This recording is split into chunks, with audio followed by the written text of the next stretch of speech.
हमारे मित्र के जीवन में अगर संकट है, छोटा सा भी संकट है, उस संकट को आप बड़ा संकट मान करके उसका सहयोग करें।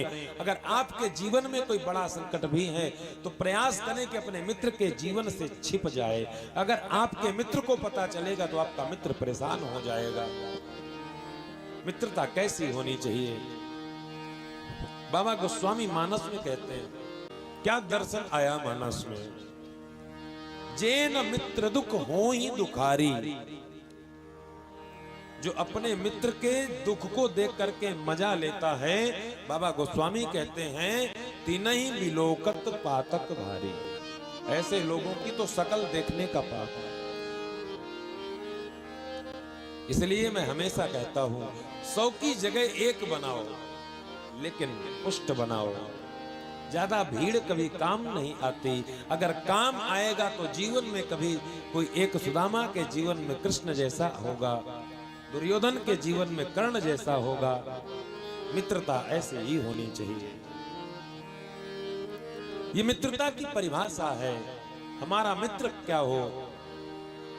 हम अगर गलती से भी कभी बुरे रास्ते पर चले जाएं तो हमें बुरे रास्तों से हटा करके हमें सद्मार्ग पर प्रवृत्त करे, ये मित्र है।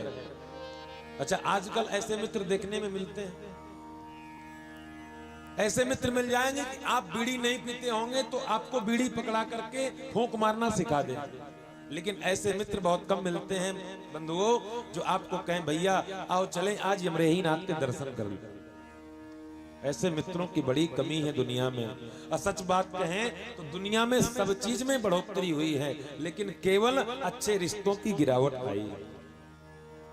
बाकी सब कुछ बढ़ गया, पैसा बढ़ गया और हमारा रहन सहन बढ़ गया, हमारी शिक्षा बढ़ गई, हमारे घर मकान बढ़ गए, गाड़ी घोड़े की सुविधाएं बढ़ गई। लेकिन अगर घटोत्तरी हुई है, गिरावट आई है, तो केवल जीवन में सच की गिरावट आई है, अच्छे रिश्तों की गिरावट आई है। पहले के समय में होता था, लोग एक साथ बैठते थे, गांव गली में एक दूसरे के जीवन में आने वाली कठिनाइयों को, मुसीबतों को लोग अपना मान करके उसके साथ खड़े हो जाते थे।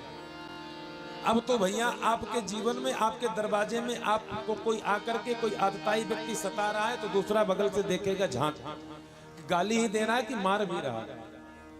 बोलो राधे राधे।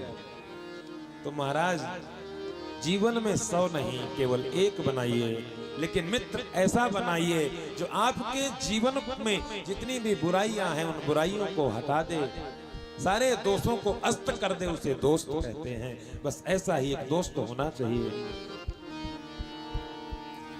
निज दुख गिरि सम रज कर जाना, मित्र के दुख रज मेरु समाना। अगर अपना दुख है तो उसको एक धूल का छोटा सा कण माने, कभी मित्र के सामने चर्चा ना करें। अगर मित्र के जीवन में कोई धूल के कण जैसा भी कोई दुख है, कोई सरसों के कण जैसा भी दुख है, तो उसको पर्वतों के जैसा मानकर उसके साथ खड़े हो जाएं। ये सच्चे मित्र की परिभाषा है।